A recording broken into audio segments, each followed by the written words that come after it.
de l'exclusion et du ressentiment et fabriquer de la radicalisation anti-occidentale. Hein.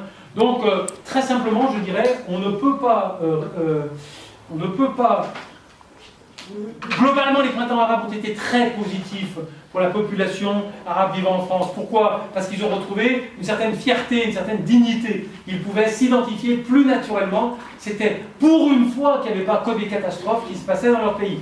Donc c'était, je dirais, globalement très très positif. Et puis après, je ferais de l'essentialisme si je vous donnais une réponse monolithique. Il faut aller voir des situations extrêmement diversifiées. Encore une fois, aujourd'hui, j'ai publié un papier dans Ménapost que vous pouvez retrouver, et j'ai essayé d'illustrer la matrice de la radicalisation des jeunes Français. Et je disais, vous savez, ça ne date pas d'aujourd'hui. En 1995, je m'étais entretenu avec des jeunes Algériens d'ascendance, des jeunes Français d'ascendance algérienne, et ils m'avaient dit, Monsieur Burga, quand on parle à la télé, quand à la télé on parle d'Algérie, d'islam ou de Palestine, on est obligé de zapper. Eh bien, vous savez, on a mal au doigt à force de zapper. Donc, la problématique de la relation avec l'environnement occidental, quand on est un acteur politique d'un système, c'est les deux poids, deux mesures. Si je suis de confession israélite, je peux partir demain casser du palestinien en toute légalité dans les territoires occupés illégalement au regard du droit international. Si j'en fais la moitié, si j'exprime une solidarité confessionnelle, transnationale en tant que musulman, je suis immédiatement criminalisé. Donc vous avez ces tensions-là qui déchirent, disons, les imaginaires des acteurs politiques arabes et le tissu politique de la société française. D'autres questions? Oui. Vous avez parlé de l'islamisme en tant qu'une production, une pure production de la politique en place et de l'Occident, chose qui est vraie.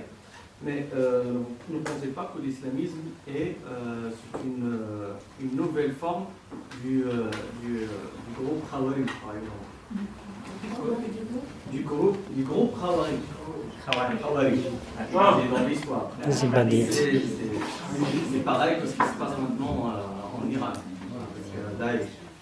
Et donc, pour moi, vous ne pensez pas que la troisième sortie, ce n'est ni Moussoul ni Tunis, mais la troisième sortie, ça va se passer sur le plan culturel. Ça veut dire une réforme de la religion et la sécularisation de la société en France.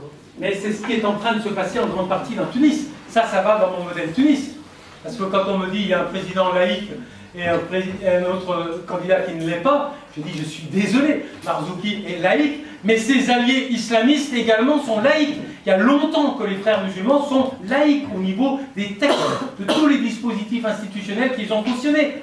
Donc ce que vous dites qui est extrêmement important, bien sûr, un état, ce que j'appelle un état d'apesanteur relatif dans la sphère musulmane par rapport à la violence subie par l'éruption occidentale, ça va être dépassé. Mais c'est ce que j'englobe sous le label Tunis, c'est-à-dire un dispositif où s'opère une régulation, une dédramatisation de la différence d'appartenance héritée. Hein, je ne sais pas si je vous réponds, mais c'est ce que je mets sous l'option Tunis. D'autres questions? Oui. Oui, je voulais aborder la question du Yémen. Est-ce que c'est parce qu'il est à la périphérie que ce pays n'intéresse personne?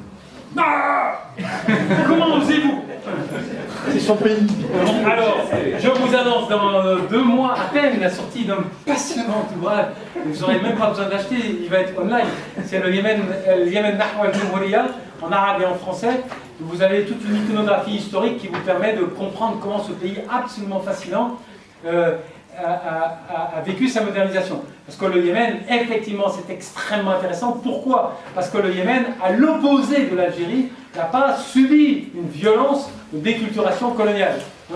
Et dans l'un de mes rêveries solitaires, je ne sais plus dans quel bouquin, je cite le numéro 2 des frères musulmans yéménites qui me disait, alors il faut connaître un tout petit peu l'histoire du Yémen, enfin l'histoire du Yémen du Nord, on va dire. Hein. Le Yémen est bizarre par de multiples aspects, puisqu'il a eu une histoire duale. Hein. Il a connu le Tibet de la mer Rouge au nord, un imama conservateur, zaïdite, chiite, et puis au sud, il a connu la présence coloniale britannique. Hein. Et au lendemain de la présence britannique, il a connu le seul régime de tout le monde arabe, de toute l'histoire du monde arabe, à avoir assumé explicitement la référence marxiste, alors qu'il avait un régime très conservateur au nord. Bon, le Yémen du Nord a commencé à se moderniser quand les frères musulmans égyptiens l'ont pris comme terrain de manœuvre en 1948 et ont essayé d'y faire ce qu'ils ont appelé une révolution constitutionnelle. Ils ont essayé de virer l'imam et d'y mettre une monarchie constitutionnelle. Et donc, dans ce contexte, le frère musulman, le numéro 2 des frères musulmans yéménites me disait, partout dans le monde musulman, les islamistes ont essayé de faire rentrer l'islam dans les constitutions. Mais nous, au Yémen, nous avons fait rentrer la constitution dans l'islam. Donc le processus historique est complètement différent. Il n'y a pas eu d'imposition unilatérale traumatisante des pensées de l'ingénierie constitutionnelle occidentale. Ce sont eux qui l'ont importé. Donc déjà la problématique, elle est absolument passionnante. Mais ne me lancez pas sur le Yémen parce qu'il y a tellement de pistes de digression. Simplement, on va dire, au Yémen, qu'est-ce qui s'est passé? La jeunesse révolutionnaire, l'effort de mobilisation de la jeunesse révolutionnaire a été immédiatement relayé par une opposition qui était beaucoup plus structurée que partout ailleurs dans le monde arabe. Parce que l'histoire était différente, on n'a pas le temps d'y venir. Mais le parti Islah a immédiatement donné un bras armé à la révolution. Et ce bras a été d'autant plus armé qu'un segment de l'armée a fait défection et est venu soutenir la révolution. Donc ça a été ce qui a empêché le Yémen de déraper en Syrie.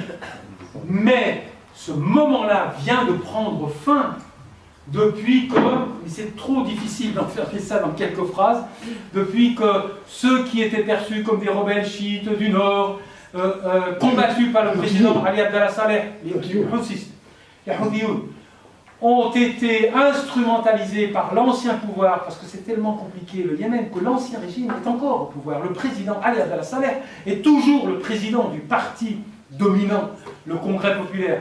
Et donc il y a eu une espèce de renversement d'alliance depuis 2 mois, et l'ancien pouvoir, en instrumentalisant les populations du Nord, identifiées par leur marqueur idéologique zaïdite, ont fait irruption dans la capitale et ont pris plus ou moins le contrôle du pays. Donc on est dans une période, il y a un article dans le Monde diplomatique, oui il est sorti je pense, il vient de sortir, sous la plume de Laurent Bonnefoy, excellent collègue.